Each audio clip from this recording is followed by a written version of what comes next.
Assalamualaikum warahmatullahi wabarakatuh. Selamat siang kepada Ibu Yulis Rizdiana Dewi selaku dosen pengampu bahasa Indonesia serta teman-teman sekalian. Kami dari kelompok 10 akan menjelaskan makalah kami yang berjudul penggunaan kata dalam komunikasi di media sosial. Sebelumnya izin perkenalkan diri, nama saya Syifa Fatiatur Rizkia dan rekan saya Tania Maharani dan Zulfa Ziaul Haq. Baik, tanpa berlama-lama lagi, langsung saja kita mulai ke pembahasannya. Yang pertama adalah latar belakang. Dalam era digital saat ini, media sosial telah menjadi bagian tak terpisahkan dari kehidupan masyarakat, seperti platform Twitter dan Instagram memungkinkan untuk individu dari berbagai latar belakang untuk berbagi informasi, pandangan, serta opini dalam kehidupan sehari-hari dengan cepat dan mudah. Namun hal ini bertolak belakang dalam kehidupan manusia gitu ya. Penggunaan dalam tatap mukanya seperti bahasa informal dan santai. Lalu tujuan penelitian ini berpengaruh kepada penggunaan kata tidak baku dalam berekspresi dan agar dapat digunakan untuk berkomunikasi dengan benar. Penelitian ini bermanfaat bagi peneliti yaitu untuk menambah wawasan dalam berkomunikasi secara baik dan benar, terutama dalam konteks penggunaan kata tidak baku, serta bagi pembaca yaitu menambah wawasan untuk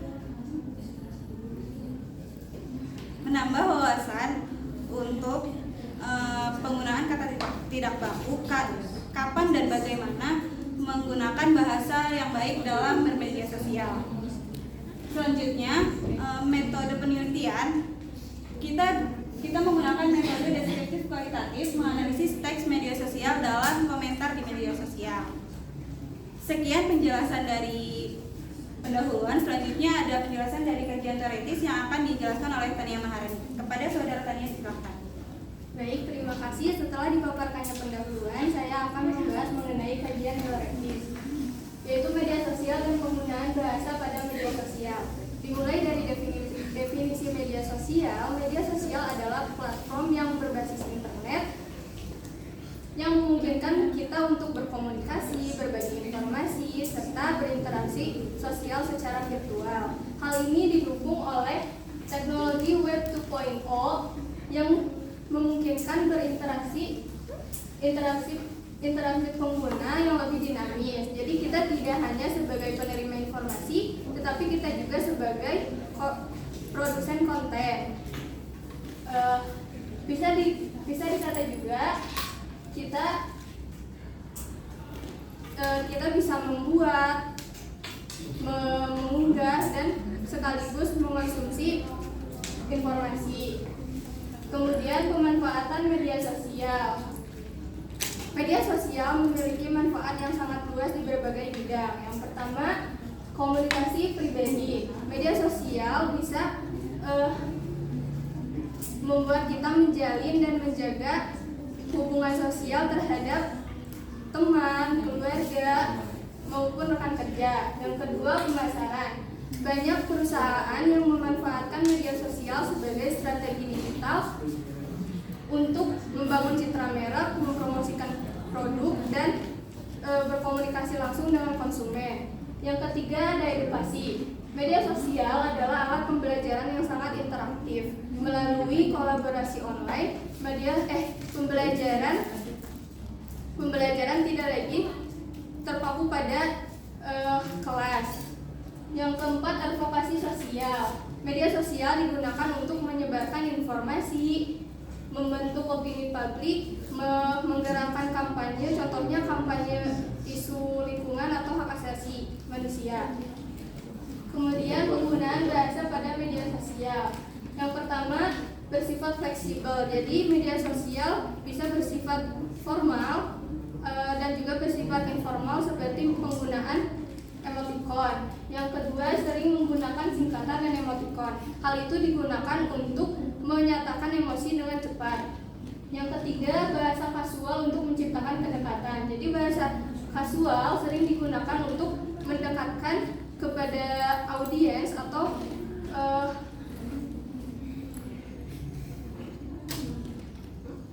diperdengarkan kepada audiens. Sekian dari saya kembalikan ke moderator. Terima kasih. Baik, terima kasih kepada saudara Tania. Selanjutnya ada pembahasan yang akan dijelaskan oleh Zulfa. Kepada Zulfa disampaikan. Baik, di sini saya akan menjelaskan tentang pembahasan.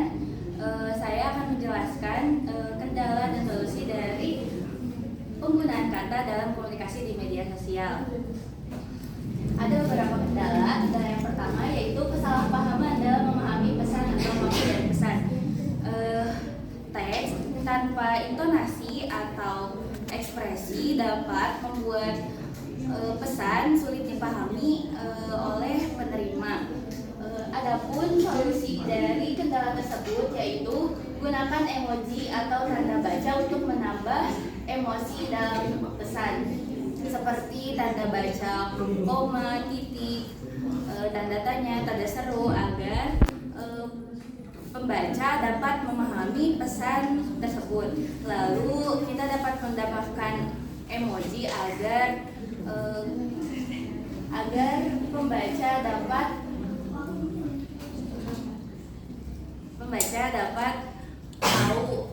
mengetahui ekspresi dari pesan tersebut. Lalu kendala yang kedua yaitu penggunaan bahasa atau singkatan yang tidak umum. Seringkali terdengar atau kita membaca bahasa-bahasa gaul yang sekarang seperti bahasa alay, bahasa gaul yang seperti itu terkadang tidak umum orang mengetahui. Lalu adapun solusi dari penjelasan tersebut, dari kendala tersebut, gunakan bahasa yang jelas dan singkatan yang umum diketahui agar pembaca dapat memahami dan tidak salah paham dalam memahami konteks dalam pesan. Lalu ketiga ada ketidakjelasan karena terburu-buru. Seringkali kita terburu-buru mengirim pesan yang membuat banyak typo atau salah dalam mengirim pesan. Adapun solusi dari kendala tersebut yaitu memastikan kembali pesan yang akan dikirim. Pastikan saat kita mengirim pesan tidak terjadi typo.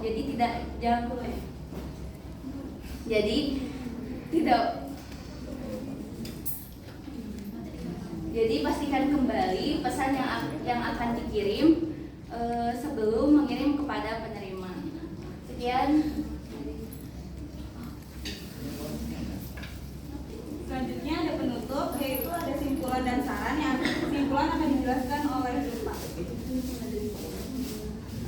Adapun simpulan dari pemaparan yang telah teman-teman saya ungkapkan tadi, pertama, Twitter dan Instagram memfasilitasi kata tidak baku yang kata yang kurang tepat bisa memicu konflik dan kesalahpahaman. Kata yang tidak baku dapat membuat pembaca atau penerima pesan salah paham dalam memahami pesan yang dikirim. Lalu kedua, komunikasi efektif di media sosial butuh kesadaran memilih kata yang jelas dan kondusif, tetap informal tetapi menghindari kesalahpahaman. Seperti dalam solusi tadi,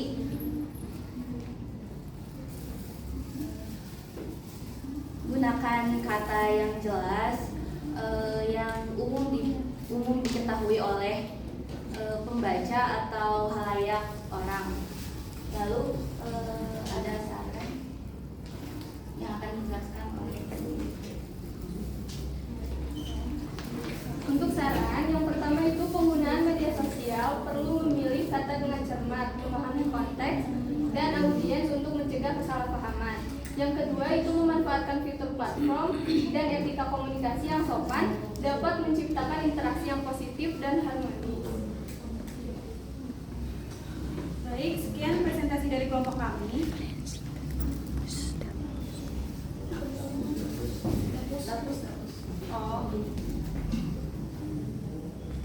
Baik, sekian presentasi dari kelompok kami. Bila ada pertanyaan dari makalah kami, maka silakan.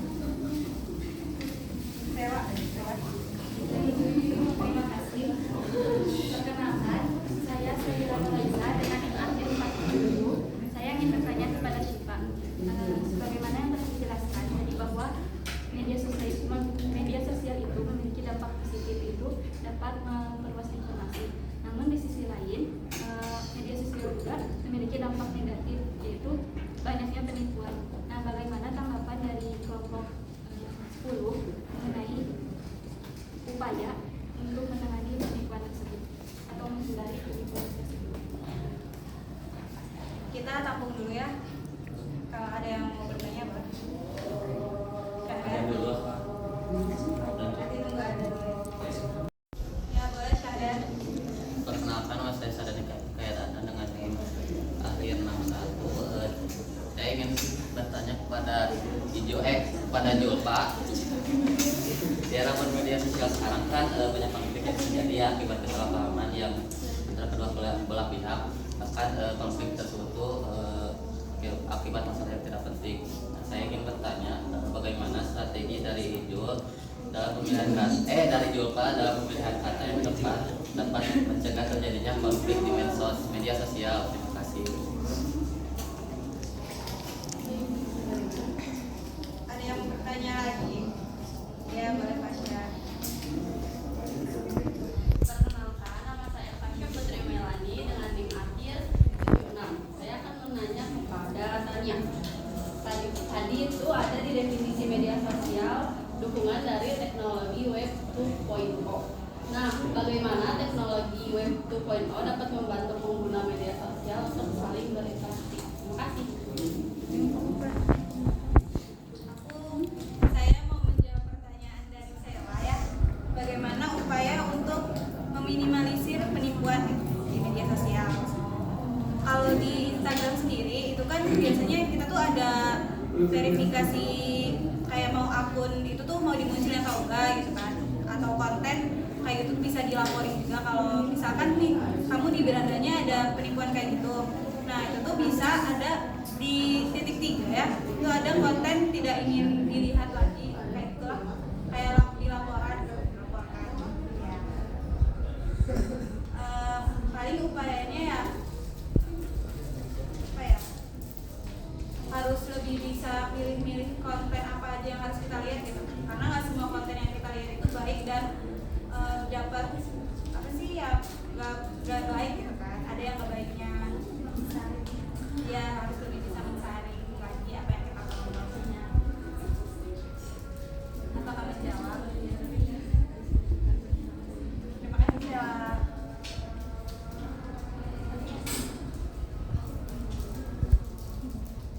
Baik, saya akan menjawab pertanyaan dari Syahdan.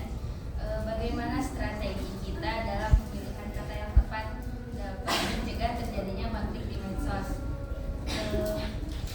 Agar tidak terjadi konflik,